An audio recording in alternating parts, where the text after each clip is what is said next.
और पवित्र महीने पर हो रही राजनीति पर मास्टर स्ट्रोक है। देश में पवित्र रमजान महीने की शुरुआत हो गई। इस्लाम में रमजान को पवित्र कहने का सबसे बड़ा कारण है कि इसी महीने में कुरान आसमान से जमीन पर उतारी गई थी, जिसके बाद से मुसलमानों को काफिरों की हत्या करने, बलात्कार करने, लूटने व धर्मांतरण करने का किताबी लाइसेंस मिल गया। इसके बाद इस्लाम के दो सबसे बड़े जिहाद जिस इस्लामिक महीने में अंजाम दिए गए वो रमजान का ही महीना था। 624 ईस्वी में पैगंबर मोहम्मद के नेतृत्व में इस्लाम की पहली और सबसे महत्वपूर्ण जंग रमजान के महीने में ही लड़ी गई थी, जिसको इतिहास में बदर की जंग के रूप में जाना जाता है। इसी जंग के बाद मक्का के सबसे ताकतवर कुरैशी समुदाय को मुसलमान बनाया गया था। रमजान के महीने में ही 629-630 ईस्वी में मुसलमानों ने मक्का पर हमला करके उस पर विजय प्राप्त की थी और वहां के प्रमुख लोगों की हत्या करके वहां रह रहे काफिरों को इस्लाम कबूलवाया था। भारत के इतिहास पर भी गौर करें तो पाकिस्तान बनाने का सबसे बड़ा जिहाद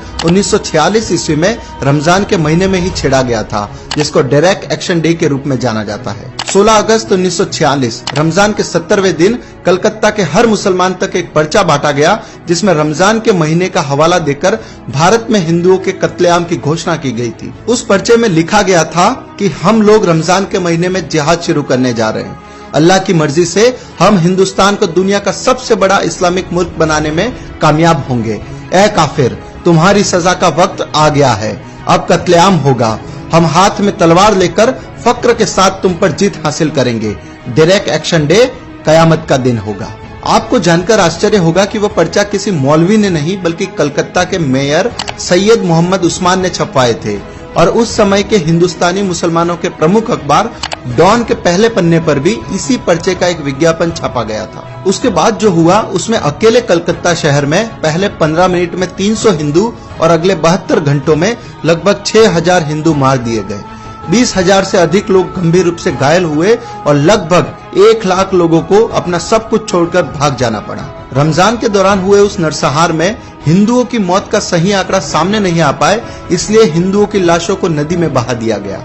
उस घटना के संबंध में कलकत्ता की एक बस्ती बेलिया घाट में अखाड़ा चलाने वाले जुगल चंद्र घोष ने बताया था कि मैंने बेशुमार लाशें देखी, हिंदुओं की लाशें। एक जगह 4 ट्रक खड़े थे, सभी में कम से कम 3 फीट की ऊंचाई तक लाशें भरी हुई थी।